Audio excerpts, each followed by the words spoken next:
Dropshipping gurus don't actually dropship. For the most part, they don't. There's only a few channels out there on YouTube and on TikTok that actually own long-standing dropshipping businesses. Hopefully I'm not bursting your bubble to tell you that most of the channels out there giving you advice aren't running successful brands. They're just really good at teaching you the basics that they've pulled from somebody that is running a successful brand. If you watch my channel or the few others out there that do talk about existing brands, you'll notice that they mention the same brand and they talk about growth over time, over the channel growth. They don't mention very specific things about their specific business, which is actually a green flag because we don't want competition because it's how we're making money.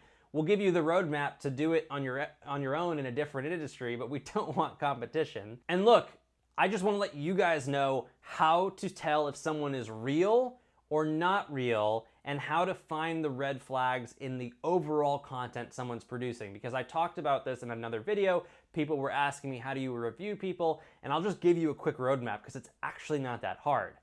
Go to somebody's YouTube channel, go to videos, and then if you see the majority or more than 50% of their content, repeating content that's like $0 to $10,000 drop shipping, like, you know, drop shipping challenge 24-hour, realistic results of $0 drop shipping 1-week challenge, where it's just these constant renditions of starting a drop shipping store or business or e-commerce business where they're just constantly doing with another brand over and over and over and over again. And more often than not, they're not finding success in the period of time for that video, and they end the video saying, and then I would run this for a few more months and it would be wildly successful, blah, blah, blah, blah. And then over the next 4 weeks, they come out with 3 more of those in a different situation with a different title, with a slightly different approach to creating the content. So look guys, what are they actually doing? They're creating really interesting clickbait content. And it's not clickbait in a bad way, it's just really fun to watch. I find myself watching them too. I like watching other people spend their money on ad spend and maybe not make a profit. It's kind of like watching gambling. It's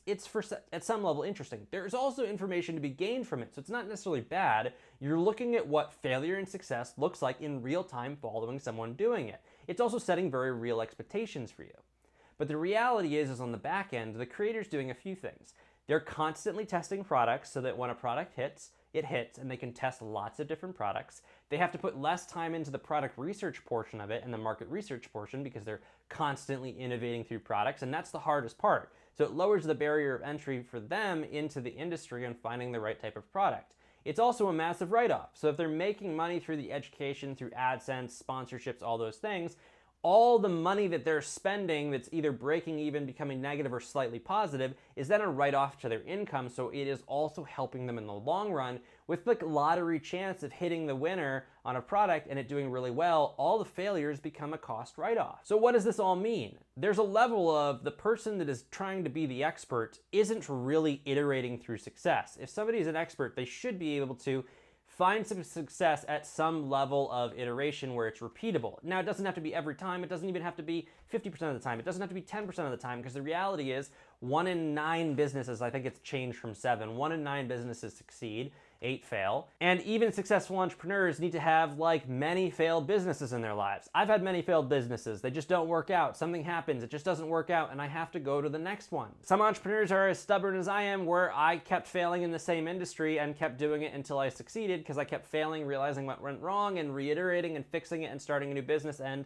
solving a problem, and eventually I've gotten there and I'm running an online e-commerce store that is doing pretty well in the industry. And it's one of the reasons I'm making this content, because I've gone through so many trials and tribulations. I've also done this professionally in the real world for a large business, and that's why I make videos for you guys. But I wanted to give you those tools to help identify whether or not someone that you're watching is actually doing what they're saying they're doing and how good at it they are. Now, what you can't control is they probably are having some successes and they're just not telling you about it because they don't want to share, and that is totally okay.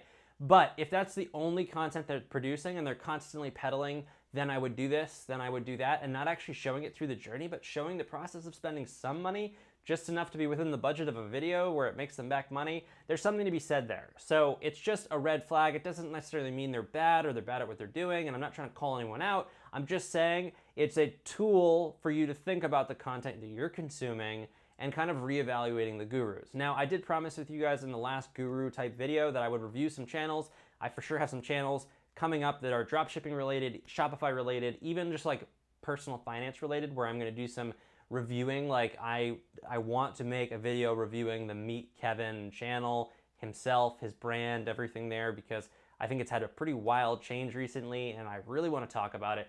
But other than that, hopefully that helped you guys kind of navigate the self-taught learning in this free environment of YouTube and TikTok. Hope you guys enjoyed the video. Lots of cool content coming to the channel in the near future. Definitely be on the lookout for that, and I'll see you guys in the next video.